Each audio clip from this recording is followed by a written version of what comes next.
स्वामी जी, कल का दिन बहुत ही ऐतिहासिक दिन है। राष्ट्रपिता महात्मा गांधी जी का कल 2 अक्टूबर का जो जन्मदिन है, बड़ा हर्षोल्लास से पूरा देश मनाता है। वहीं जो गांधी जी का भारत है और आज के भारत में बड़ा डिफरेंट नज़र आता है। आप इसको कैसे देख रहे हैं? कल 2 महान व्यक्तियों का जन्मदिन है जो भारत के असली लीडर थे। पहले पूज्य महात्मा गांधी जी और दूसरे पूज्य लाल बहादुर शास्त्री जी। 2 अक्टूबर 1869 को पोरबंदर में यानी गुजरात में महात्मा गांधी जी आए थे और इसी दिन 1904 में मुगल सराय में शास्त्री जी आए थे। दोनों असली लीडर थे। गांधी जी ने, वो एक बैरिस्टर थे, अपने तन पे धीरे धीरे सारे कपड़े उतारते गए। देखा उन्होंने देश में गरीबी बहुत है, तो उस गरीबी को पहले वो अपने अंदर उतारना चाहते थे, जीना चाहते थे कि मैं समाज को बदलूंगा कैसे। और शास्त्री जी जब देश बहुत ही विपदाओं से गुजर रहा था तो उपवास करते थे, फिर देश की जनता को बोलते थे। यानी पहले वो अपने शरीर पे अध्ययन करके देखते थे कि इसका कैसे प्रभाव पड़ता है, फिर समाज में बोलते थे। तो प्रकृति का संदेश बिल्कुल साफ है, इसे ही लीडरशिप कहा गया है। लेकिन मैं ये कहना चाहता हूँ कि ये देश 1857 में आज़ादी का आंदोलन शुरू कर रहा था। 1947 में आज़ाद हुआ। 90 साल असंख्य धर्मयोद्धाओं ने इस आज़ादी के पौधे को सींचा। 1947 में देश आज़ाद हो गया। लेकिन जो हमारा संविधान है जिससे ये देश चलता है, वो 3 साल बाद आया।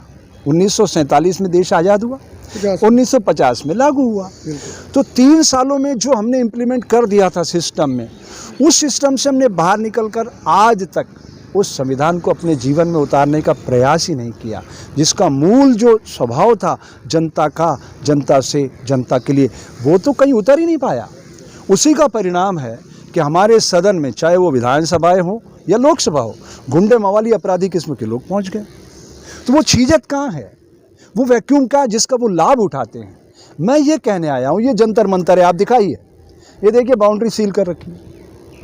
अरे ये आज़ादी के आंदोलन का गवाह है ये स्थान, जहाँ आकर के लोग अपने हृदय की बात रखते थे। आज हम 2021 में खड़े हैं और सील कर रखा है इसको। तो इसका मतलब ये देश आज़ाद नहीं है। तो फिर संविधान के ये जो सारी व्यवस्था है, हमारी न्यायपालिका क्या कर रही है? महाराज जी, समय के अनुसार सारी चीज़ें बदलती रहती हैं। आज बहुत ज़्यादा बदलाव देखने को मिल रहा है, कैसा महसूस कर? बताइए आप बताइए। एक ज़माने में साइकिल कौतूहल का विषय होती थी। बाइक आया, 4 व्हीलर आया, ट्रेन आया, प्लेन आया, ड्रोन आया। अब समय का पहिया रुक जाएगा? अरे सोचिए आप, 1945 में जापान में हिरोशिमा नागासाकी पे बम गिरे। उन्होंने कोई जिंदाबाद मुर्दाबाद नहीं किया, आत्मचिंतन किया, गलती कहाँ हो रही है उसको सुधारा। 1964 में बुलेट ट्रेन आ गया। 1964, 57 सालों में नो डिले नो एक्सीडेंट, उन्होंने प्रशिक्षण प्राप्त किया। हम कर रहे हैं। हमारे यूपीएससी के थ्रू 15-15 लाख बच्चों की भीड़ में से निकल के आने वाले आईएएस, जिनको 2 साल मसूरी में, हैदराबाद में ट्रेनिंग दी जाती है, वो बोल रहा है किसान आंदोलन में खड़ा होकर इनके सिर फाड़ो, मुझे फटे हुए सिर चाहिए किसानों के। वो बोल रहा है हरियाणा के अंदर, और यूपी के अंदर वो बोल रहा है भैया FIR मत कराओ, क्या मिलेगा तुम्हें, मर्डर हो जाता है होटल के अंदर, और वो कहता है FIR मत कराओ। इसका मतलब ये संविधान के रखवाले नहीं है तो संविधान के दुश्मन है। ऐसे लोगों को सिस्टम अगर ओवर रूल करके इनको सिस्टम में ला रहा है, इसका मतलब हम संविधान की धज्जियां उड़ाने के लिए तैयार हैं। कई लोग आपके छोटे भाई पे भी उंगली उठा रहे हैं। देखिए, मैं एक बात कहना चाहता हूँ, योगी आदित्यनाथ जी हो, नरेंद्र भाई हो, राहुल गांधी हो, अखिलेश यादव हो, ममता दीदी हो, उद्धव ठाकरे हो या कोई और हो, वगैरह वगैरह, मैं अलग अलग पार्टियों के नाम ले रहा हूँ, कोई भी आदमी सिस्टम को नहीं बदल सकता। कारण क्या है?